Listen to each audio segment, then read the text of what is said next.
नमस्कार दोस्तों, संकल्प मैथ क्लासेस में आपका स्वागत है। ट्रेन पर आधारित पार्ट 5 हल कर रहे हैं हम। पार्ट 5 के अवशेष सवाल है और इसका पहला सवाल है 35 मीटर प्रति सेकंड की गति से चलती हुई एक रेलगाड़ी है, उसका नाम नहीं दे रखा है प्रश्न के अंदर, चलती है जो 960 मीटर लंबी एक सुरंग को 40 सेकंड में पार करती है। रेलगाड़ी की हमें लंबाई ज्ञात करनी है। हमें पता है जब कोई रेलगाड़ी किसी पुल, सुरंग या प्लेटफॉर्म को पार करती है तो रेलगाड़ी की लंबाई के साथ साथ हमें उसकी प्लेटफॉर्म की या पुल की लंबाई जोड़नी होती है। तो यहाँ पर लंबाई, जो टोटल लंबाई होगी, कुल लंबाई, वो ट्रेन की लंबाई प्लस पुल की लंबाई, दोनों को क्या करना होगा, हमें जोड़ना होगा। मैं मान लेता हूँ कि ट्रेन हमारी x मीटर लंबी है। ट्रेन हमारी कितनी मीटर लंबी है? x metre. और पुल कितना है? पुल की जो लंबाई दे रखी है वो दे रखी है 960 मीटर। तो ये टोटल लंबाई होगी। ये तो हमें जोड़नी पड़ेगी। ये दोनों लंबाई हमें जोड़नी पड़ेंगी। अब दे रखा है, देखिए, दूरी बराबर की, दूरी हो गई या लंबाई हो गई, तो दूरी बराबर के चाल इंटू के समय। चाल कितनी दे रखी है? 35 दे रखी है। और समय कितना दे रखा है? 40 दे रखा है। इसका गुणा कर दीजिए इसमें। 4 पंजे 20, 4 × 12, 13 14। x बराबर के 1400 माइनस के 960 कितना हो जाएगा? 440 मीटर। जो ट्रेन की जो लंबाई है वो कितनी होगी? 440 मीटर है। ये आपको ध्यान रखना है कि जब कभी भी ट्रेन किसी प्लेटफॉर्म, सुरंग या किसी पुल को पार करती है तो पुल की लंबाई के साथ साथ या सुरंग की लंबाई के साथ साथ हमें उसके साथ ट्रेन की लंबाई भी जोड़नी होती है, जब भी वो टोटल दूरी मानी जाती है। अगला सवाल देखते हैं। अगला जो सवाल दे रखा है,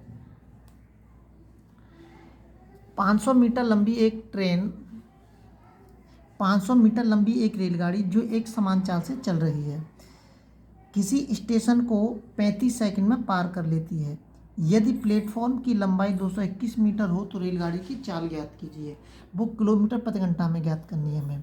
सीधा करते हैं कि चाल बराबर के दूरी बट्टे समय होता है, तो दूरी में क्या लेंगे हम? ट्रेन की लंबाई प्लस प्लेटफॉर्म की लंबाई। ये दे रखी है तो हमने दोनों को जोड़ दिया, नहीं दे रखी होती तो हमें निकालनी पड़ती। दूरी बट्टे समय कितना दे रखा है? 35। लेकिन ये जो निकल के आया, किस में आया? ये मीटर प्रति सेकंड में आ गया है। कितना आ गया? 721/35। इसको काट सकते हैं हम। 7 पंजे 35, 7 एकम 7 और 7 या 21। ये आ गया 103/5 मीटर प्रति सेकंड, क्योंकि मीटर प्रति सेकंड में ये सारे। इसको मुझे किस में निकालना है? किलोमीटर प्रति घंटा में। तो जब मैं इसको किलोमीटर प्रति घंटा में बदलूंगा तो 18/5 का ऊपर इसमें गुणा कर दूंगा मैं। छोटे से बड़े की तरफ जा रहे हैं तो बड़ी संख्या हमारी ऊपर होगी। इसका इसके अंदर गुणा कर दीजिए। 18 × 3 = 54 और 18 × 1 = 18, 5 × 25। इसका ऐसे हम भाग देंगे तो कितनी बार जाएगा? 7 पंजे 35 और 7 दूनी 14, 175। हाँ, ये आएगा 74.1 किलोमीटर प्रति घंटा। ये 16 आ सकता है या 14 भी आ सकता है, उसका भाग दे के दे सकते हैं, लेकिन आएगा ये 74.16 या 15। अगला सवाल देखते हैं। अगला जो सवाल दे रखा है, 600 मीटर लंबी एक रेलगाड़ी 81 किलोमीटर प्रति घंटा की गति से चल रही है। यदि वह प्लेटफॉर्म को 40 सेकंड में पार कर लेती है तो प्लेटफॉर्म की लंबाई ज्ञात कीजिए। आपको पता है कि प्लेटफॉर्म की लंबाई के साथ साथ हमें ट्रेन की लंबाई भी जोड़नी पड़ेगी। हमें दोनों की लंबाई जोड़नी पड़ती है। तो यहाँ पर टोटल जो लंबाई निकालेंगे, प्लेटफॉर्म की लंबाई मैंने x मान ली और ट्रेन की लंबाई कितनी है? 600। ये तो हमें जोड़नी पड़ेगी। तो दूरी बराबर के चाल इंटू के समय वही है, लेकिन इसमें जो चाल दे रखी है वो 81 किलोमीटर प्रति घंटा में दे रखी है। मुझे इसको मीटर प्रति सेकंड में कन्वर्ट करना पड़ेगा।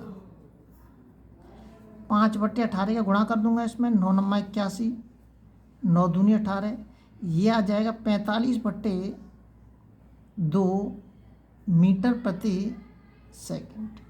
तो दूरी बराबर के चाल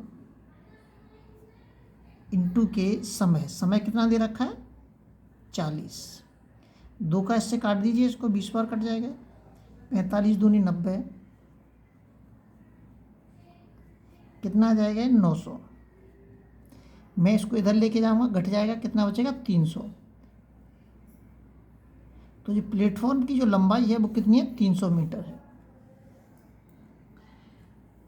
ये दोनों साथ में चलेंगे, प्लेटफॉर्म और रेलगाड़ी, दोनों की लंबाई हमें जोड़नी पड़ेगी। आपको ये विशेष ध्यान रखना है। कुछ पॉइंट ऐसे होते हैं जो हमें याद रखने पड़ते हैं, जैसे कि ट्रेन अगर विपरीत दिशा में एक दूसरे के विपरीत दिशा में जा रही है तो चालें हमें जोड़नी पड़ती हैं। ट्रेन की चाल अगर समान दिशा में तो चालें हमें घटानी पड़ती हैं।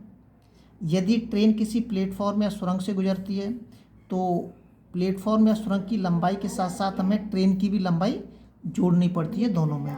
ये कुछ पॉइंट ऐसे होते हैं जो आपको याद रखने पड़ेंगे। अगला सवाल देखते हैं। अगला सवाल दे रखा है 72 किलोमीटर प्रति घंटा की गति से चलने वाली 110 मीटर लंबी ट्रेन को 132 मीटर लंबे पुल को पार करने में कितना समय लेगी। ट्रेन 132 मीटर लंबे पुल को 132 मीटर लंबे पुल को पार करने में कितना समय लेगी। तो ये दे रखा है 72 किलोमीटर प्रति घंटा।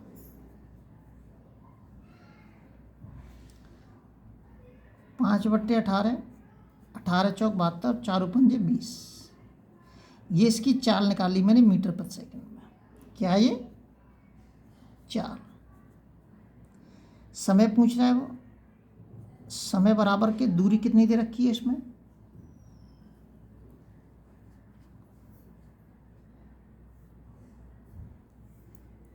ट्रेन की लंबाई प्लस पुल की लंबाई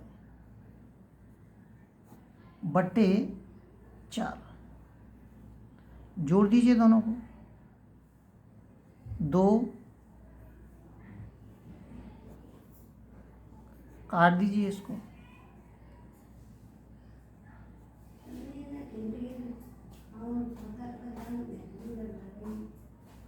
जीरो की जगह पॉइंट बढ़ा दिया मैंने, इतने सेकंड में पार कर जाएगी।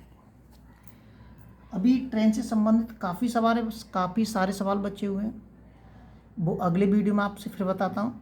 कई सारे टाइप बचे हुए हैं। जब तक आप अपने लेवल पे वीडियो को शेयर और सब्सक्राइब जरूर करें।